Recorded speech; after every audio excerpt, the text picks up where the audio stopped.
Finally and officially Saudi Arabia का जो भारत में $100 बिलियन को इन्वेस्ट करने का प्लान था वो अब शुरू हो चुका है। आप लोग यहाँ पे देख सकते हैं, खबर कल ही सामने आई है, मनी कंट्रोल की न्यूज है। सऊदी अरेबिया हमारी जानी मानी ऑयल पीएसयू कंपनी बीपीसीएल के साथ बातचीत कर रही है in order to invest in a new refinery in India. Now वैसे तो ये अपने आप में ही बहुत बड़ी खबर बन जाती है, लेकिन दोस्तों अगर आप एक इंटरनेशनल लेवल पे देखेंगे तो सऊदी अरेबिया ये वाली इन्वेस्टमेंट करने के बाद इंडिया में सबसे बड़ा फॉरेन इन्वेस्टर बन जाएगा। कि इंडिया और सऊदी अरब के जो ताल्लुकात हैं उसमें थोड़ा सा तब्दीली आ रही है।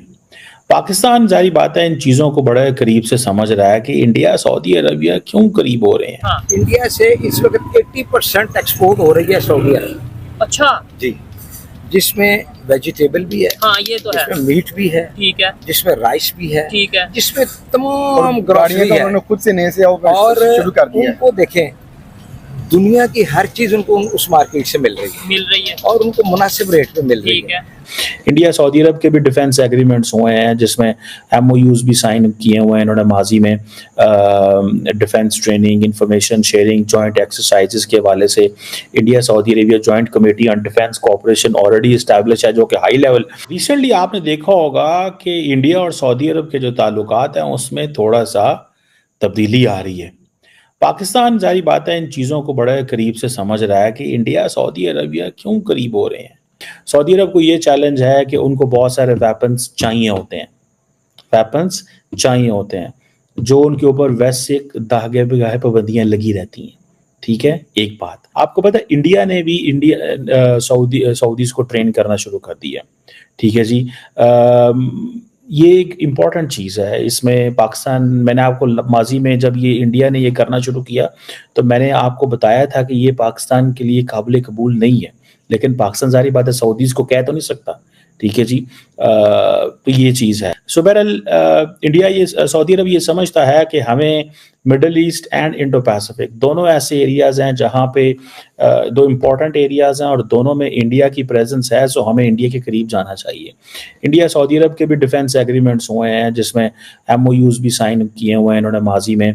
Defence training, information sharing, joint exercises के हवाले से India Saudi Arabia joint committee on defence cooperation already establish है, जो कि हाई लेवल एक डिफेंस टॉक है। रिसेंटली आपको पता चला होगा मोहम्मद बिन सलमान आए थे इंडिया, उन्होंने पाकिस्तान भी आना था उस वक्त, लेकिन वो समहाउ ये बड़ी देर खबरें चलती थी लेकिन वो आए नहीं। इंडिया और सऊदी अरब की जॉइंट मिलिट्री एक्सरसाइजेस भी होती है। इंडिया की जॉइंट और सऊदी अरब की जो जॉइंट एक्सरसाइजेस हैं उसे कहते हैं अल-मोहद अल-हिंदी। 2021 के अंदर इनकी first ever joint naval exercises हुई थी पर्शियन गल्फ के अंदर। ये एक इम्पॉर्टेंट डेवलपमेंट थी, माजी में ऐसे नहीं होता।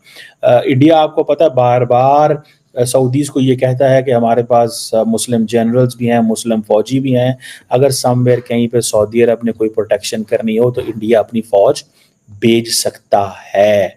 ये इस लेवल पे बात हो रही है। फिर देन इंडिया और सऊदी अरब काउंटर टेररिज्म कोऑपरेशन भी कर रहे हैं। अब तो जैसे मैंने आपको बताया ना, इंडिया सऊदी अरब मिलिट्री ट्रेनिंग भी वो चल पड़ी है। मैरीटाइम सिक्योरिटी में भी Indian ocean and Persian gulf के अंदर दोनों मुल्कों का इंडिया के अंदर चल रहा है। पायरेसी, फ्रीडम ऑफ नेविगेशन, इस तरह की चीज़ें चलती रहती हैं। एंड सबसे बढ़ के जो सऊदी अरब का विजन 2030 है उसके अंदर भी इंडिया जो है वो उसने छलांग मारी हुई है और वो कह रहे हैं कि हम देख रहे हैं कि कैसे जॉइंट डिफेंस प्रोडक्शन की जा सकती है with India, particularly cyber security के इश्यूज़ में, आर्म्स मैन्युफैक्चरिंग में, मिसाइल सिस्टम्स में इंडिया जो है वो काफ़ी इंटरेस्ट ले रहा है सऊदी अरब के साथ, बिकॉज उनको पता है इनके पास बहुत पैसा है, तो that's why they are into it. और फिर दूसरा ये है कि क्योंकि इंडिया ने अपने जो ऑपरेशंस हैं वो इंडियन ओशन रीजन के अंदर बढ़ाए हुए हैं एंड सऊदीज आर कंसर्न कि हमें ये जो जीसीसी और इसके साथ इसके जो इंटरेस्ट हैं इस खित्ते के अंदर हमें इनके साथ मिलके एड्रेस करने की ज़रूरत है। फिर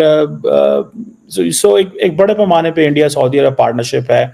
मैं सिर्फ डिफेंस के वाले से बात कर रहा हूँ, मैं अभी और कोई बात नहीं कर रहा। लार्जली तो हमने बेसिकली सऊदी अरब को जो है ना मिसयूज़ किया है। बहुत फ़ायदा हम ले सकते थे, लेकिन हमने वो जो ताल्लुकात हैं उनको ख़राब किया है। हमने कहा ये अरब शहज़ादे हैं, इनके पास पैसे हैं, बस लूट लो, ये अशियाँ की हैं, फ्री के तेल लिए हैं, बड़ा कुछ किया है। उन्होंने भी पाकिस्तान के अंदर ये जो मदरसाज़ और जिहाद और इन चीज़ों में उनकी भी जो सपोर्ट एंड एक्सेस रही है, that has been very much counter productive in Pakistan उस हवाले से। आपको याद होगा कि the Saudi Arabia is very much interested कि नॉर्मलाइजेशन हो मिडल ईस्ट के अंदर। अमेरिकन जो हैं वो सऊदी अरब की डिफेंस की गारंटीज़ दें, इजराइल कभी हमला नहीं कर पाएगा। मेरा ख्याल है ये पाकिस्तान को थोड़ा बोल्ड होकर खेलता और सऊदी अरब को डिफेंस गारंटीज़ देता, देखें तो बहुत कुछ हो सकता था। लेकिन हम भी थोड़े से डरते हैं ग्रेट पार्ट से। सो इम्पॉर्टेंट चीज़ ये है कि अब पाकिस्तान ने ये महसूस किया है कि यार हमें ना डिफेंस प्रोडक्शन में सऊदी अरब का साथ लेने की जरूरत। I think the Saudis do understand कि पाकिस्तान की जो मिलिट्री है वो कहीं ना कहीं भी सऊदी अरब के काम आएगी। लेकिन सऊदीज परेशान हो गए थे एक वक्त जब ऐसा आया था कि जब सऊदी अरब ने पाकिस्तान को कहा कि हमने यमन पे हमला करना है, हमें फ़ौजें भी दी जाएं, तो पाकिस्तान ने डिनाइड कि नहीं, हम we can not get the dead bodies from there, it will be very counter productive. So Pakistan said no to Saudi Arabia. तब से सऊदी जो है ना वो नाराज़ हो गए, बल्कि अमारातीज़ नाराज़ हो गए और उन्होंने बड़ा हमें बुरा भला कहा। अमारातीज़ ने भी बुरा भला कहा कि उन्होंने कहा कि खुद वैसे तो बड़े बनते हैं, इनके पास न्यूक्लियर वेपन है, ये है, खा नहीं सकते, ये नहीं।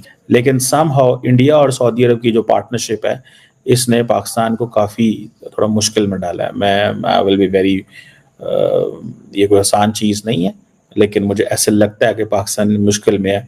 सो how to get back the Saudi attention in the defence sector, ये ना हो कि वो इंडियंस ले जाएं वो सारा कुछ। सो ऑब्वियसली बिकॉज पाकिस्तान के बड़े पुराने अच्छे ताल्लुकात रहे हैं, तो जारी बात है आप हाथ पल्ला तो मारते हैं कि क्या चीज़ें करने हैं। जय हिंद दोस्तों। तो एक समय ऐसा था कि पाकिस्तान सऊदी अरब में बिल्कुल अपना इन्फ्लुएंस रखता था। पाकिस्तान सऊदी अरब से जितना पैसा मांगता था उसे मिलता था, इसलिए मिलता था क्योंकि इनकी सेना वहाँ पर मक्का मदीना में सुरक्षा देती थी। एक समय था कि पाकिस्तान का वर्चस्व हुआ करता था सऊदी अरब में, लेकिन अब सऊदी अरब और पाकिस्तान के बीच की दूरी हुई, उसमें कई घटनाएँ हुई हैं। अब जैसा कि भारत ने कहा है कि यदि आप इसे पैसा देते हो तो ये आतंकवाद फैलाता है, तो इसकी जिम्मेदारी आपकी होगी, फिर हम आपसे बिजनेस नहीं कर सकते। स्वाभाविक सी बात है, हम ऐसे देश को फ़ायदा नहीं पहुंचा सकते जो देश हमारे लिए ही खतरा बन रहा हो। अगर हम सऊदी अरब से ऑयल ख़रीदते हैं, उसे पैसा देते हैं, तो वो पैसा आप थोड़ा बहुत पाकिस्तान को दे देते हो और वो पैसा यूज़ होता है हमारे खिलाफ। तो सीधी सी बात है कि हम ही अपनी कब्र खुद अपने हाथों से खोद रहे हैं, तो ऐसा हम नहीं करेंगे। एक रीज़न तो ये रहा, सऊदी अरब को लगा कि हाँ बहुत बड़ा नुकसान हो सकता है, तो उन्होंने थोड़ी कटौती की यहाँ मामले में।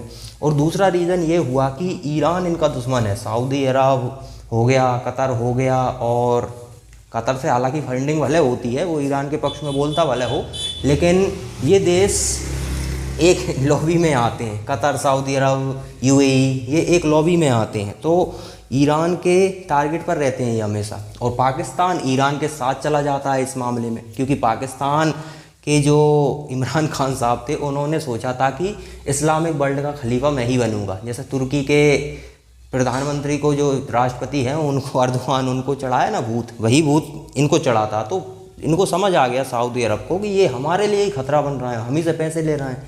तो कई रीज़न हुए जिसके कारण आज लगभग सऊदी अरब से और यूएई से पाकिस्तान का पत्ता साफ हो चुका है। और जो भारत में वो इन्वेस्टमेंट करना चाहते थे $100 बिलियन का, उसकी लगभग पहली किस्त उन्होंने जारी कर दी है। और वो हमारी कंपनियों से बात भी कर रहे हैं, क्योंकि उनको भी पता है कि आने वाला समय बिजनेस का ही है। आप ऑयल के भरोसे बैठे नहीं रह सकते कि ऑयल बेचो, पैसा कमाओ और मज़े लो, ये संभव नहीं है। ऑयल का ठीक है, अभी ऑयल काफ़ी डिमांड में है, लेकिन जिस तरह से इथेनॉल इंजन बनाए जा रहे हैं, जिस तरह से इलेक्ट्रिक वाहन बनाए जा रहे हैं, तो 5-10 साल लगेंगे। 5-10 साल बहुत होता है। विकसित देश तो बहुत तेज़ी से इलेक्ट्रिक वाहन बनाएंगे, और ये बनाने के बाद जो देश खुद नहीं बना सकते वो क्या खरीदेंगे? यही चीज़ें खरीदेंगे। क्योंकि भले आप मान लीजिए एक बाइक आती है 1 लाख की, और दूसरी इलेक्ट्रिक बाइक अगर 1.5 लाख की भी आ रही है, एक एवरेज बता रहा हूँ, हालांकि सस्ती आ रही है आने को, तो एवरेज बता रहा हूँ, तो फ़ायदा उसी में है, क्योंकि बिजली का बिल बहुत कम होगा उस मामले में। यहाँ पेट्रोल आपको 100-150 मिल रहा है, पाकिस्तान जैसे देशों में तो 300-350 पहुँच चुका है। तो ये भविष्य नहीं है। भविष्य आने वाला इलेक्ट्रिक हो सकते हैं, इथेनॉल इंजन हो सकते हैं, ये भविष्य है। और इसके भी आगे कुछ और हो सकता है। किसी ने क्या सोचा था कि इलेक्ट्रिक वाहन होंगे, किसने सोचा था कि इस तरह के इंजन होंगे कि जो ऑयल से चलाए जा सकेंगे। तो भविष्य में आगे कुछ भी हो सकता है, उस पर पूरी तरह से कोई श्योर नहीं हो सकता। लेकिन पाकिस्तान का यहाँ मेल्ट डाउन शुरू हुआ है उन्हीं के कारण। ये लोग अपने आप को इस्लामिक वर्ल्ड का खलीफा समझने के चक्कर में ऐसे ऐसे काम कर दिए इन्होंने, और भारत से कंपेयर करने के चक्कर में वो सब चीज़ें कर ली जो इन्हें नहीं करनी चाहिए। अब आपका पड़ोसी 20 लाख की कार लाया है और आपके पास खाने को कुछ नहीं है, तो आप भी उससे कंपेयर करने के चक्कर में लोन लेकर घर गिरवी रखकर 20 लाख की कार ले रहे हो।